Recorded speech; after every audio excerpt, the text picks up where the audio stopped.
The door will not open unless you do the knocking. Greetings, beautiful soul, and welcome to my channel, The Optimist Hub. My name is Yanga, and today's video, I want to talk a bit about how everything is working out for your good.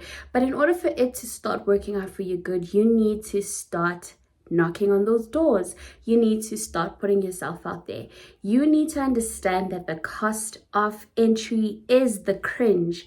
It is the embarrassment, right? In order for you to actually get from point A to point B, in order for this door to open, you need to do the knocking. And the knocking is taking inspired action, right? In order for the process to start taking place, before you even get to trust the process, you need to initiate the process. You need to start the process. And starting the process is in the taking of action. You need to take action, right? You need to make the moves.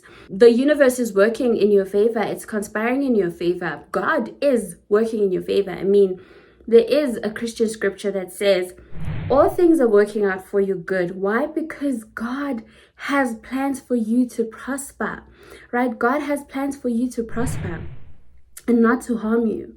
And this is also affirmed in God saying that He, oh my gosh, has created you to bear fruits. Like, you are meant to bear fruits. But in order for the fruits to start bearing, in order for the fruits to start showing, you need to take inspired action. You need to do the planting of the seeds in order for you to see the fruits that are going to come to fruition, right? And so very important to understand is that the cost of entry on this very door that you're knocking on is the embarrassment. It is the cringe. It is being seen trying, right? It is in the doing the not so great stuff, the not so cute stuff, the not so aesthetic stuff, right? It's the BTS, behind the scenes stuff that you need to, and in most times, right? I think when we look at people's successes, again, however you define success, as or however it looks like to you, right? But in most instances, when we look at people's successes, we only see the final product. We don't get to see the behind the scenes. We are not there when they are breaking down, when they are going through the most. We are not there when they are actually making those small triumphs that are not so great to I guess the public definition of whatever, right? The fact that it takes so much for someone to do something, for example, to even wake up and just read an email, to send that proposal, to sit and write that proposal, to put themselves out there, to pitch their ideas, to put them to navigate whatever environment that they're trying to navigate, to network, to just whatever it is that it took them to do. We don't get to see that unless they share that, right? Unless they talk about it. And I'm only saying this because it may be hard to say, look, I want to start knocking on those doors, but I am scared. I'm scared of being perceived. I'm scared of being seen trying. I'm scared of being seen wanting this. I'm scared of being seen as desperado for this thing, right? I think oftentimes what hinders people from knocking on that door, whatever door it is for you, the reason why we often stall is, one, we are afraid of being perceived. Two, because we don't trust ourselves. But again, how do we even begin to trust the process if we don't even trust ourselves? Right? Self-trust is a big thing. Self-trust is a huge thing that we need to also work on. And self-trust stems from self-belief, right? You are worthy of your dreams. You are worthy of that thing that you want. You're worthy of all that your heart desires. You are worthy. Once you start believing that you are worthy of these things that you want, then I believe this is where self-belief will stem from, right? Is you will say, I am worthy, therefore I believe that I am deserving of this. And so from that, then you can trust yourself. Trust that the very Listen, I always say this, right? The minute the idea, the vision presents itself to you, it is ready for you. It is ripe enough for you to bring it to life. You don't need to wait any longer. There isn't any time for perfection or for it.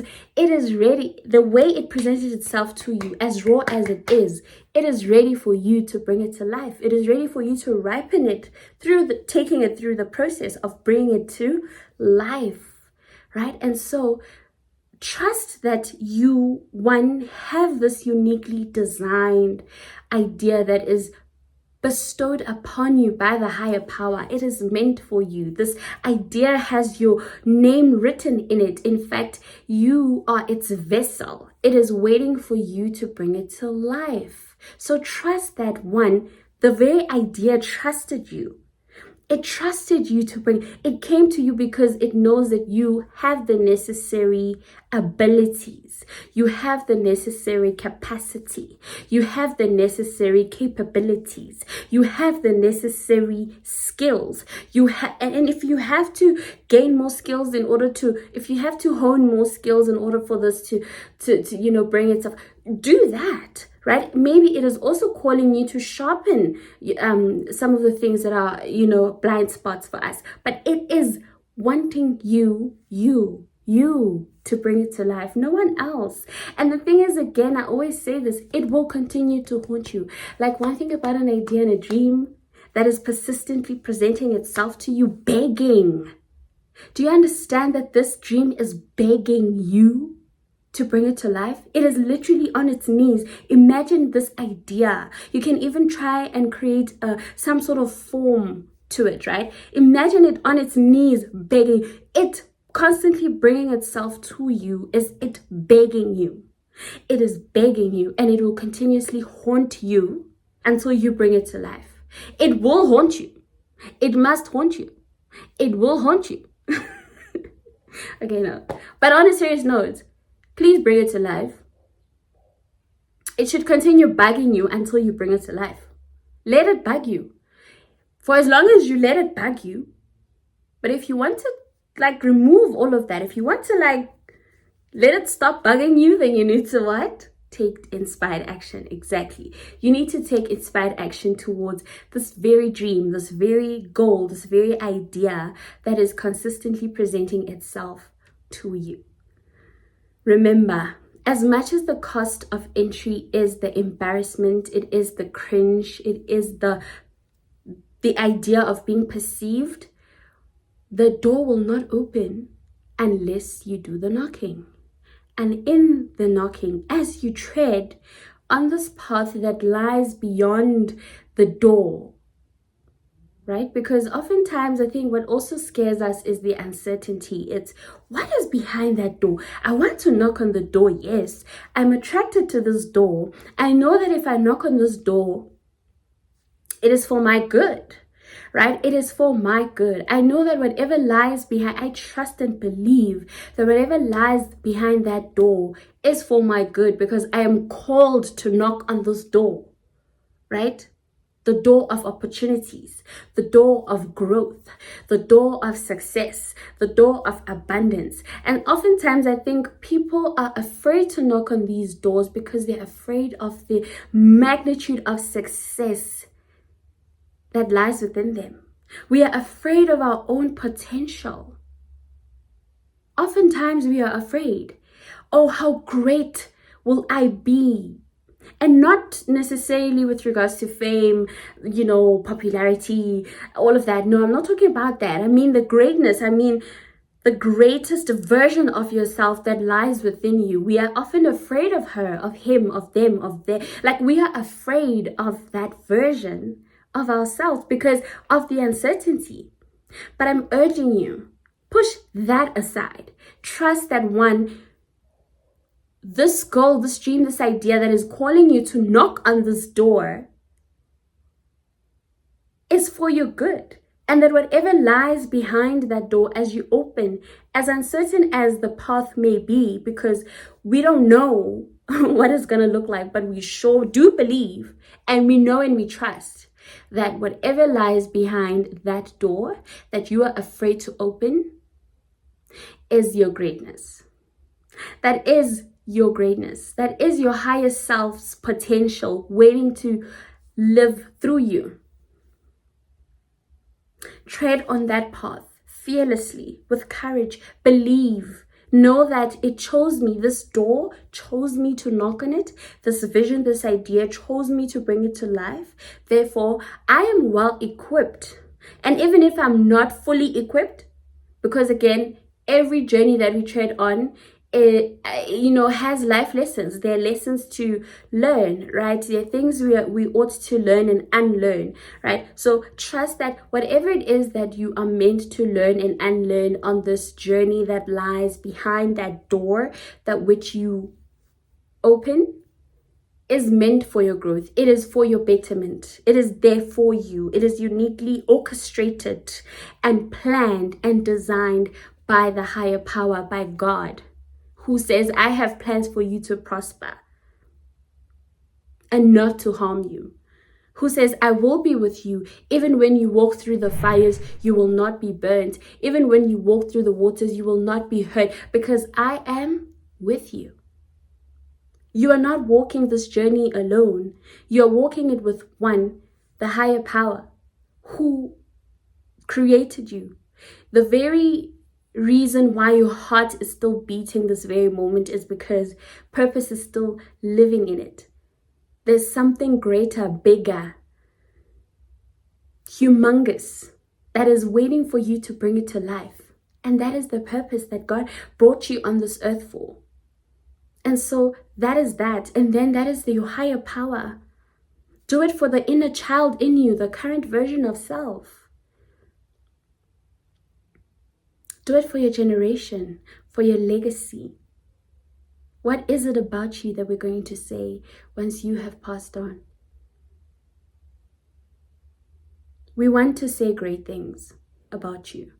We want to say you were fearless, you were courageous. We want to say that you actually went for your dreams, you stepped into your purpose. We want to say, yes, you were a vessel for your purpose. Do it for your legacy. Do it for your future generations. Do it for you. And most importantly though, every idea, every dream, every vision is to serve the higher power. It's in service. You pursuing your dreams, your goals, your purpose is in service of God. That is you honoring not only thyself, but also not only the dream itself, but also the higher power, the God in you, the God that chose you to bear these very fruits. And so with that said, beautiful soul, I truly hope that you, one, believe that you are worthy and deserving of your dreams, and that everything that you want also wants you.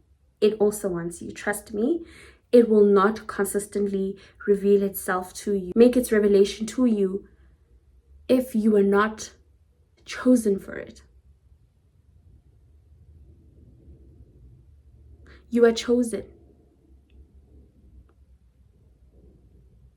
Believe this.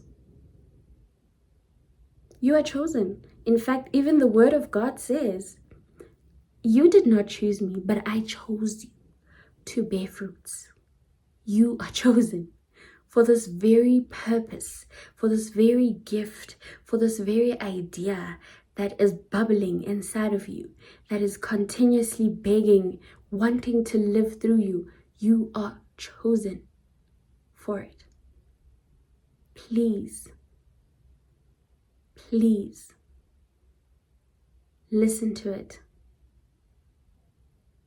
Pursue it. Trust the process. Walk the path. Knock on those doors. And tread with courage and confidence and belief in thyself. And this is how it will come to fruition. And with that said, beautiful soul, may goodness and grace lead you to greater heights of success. Namaste.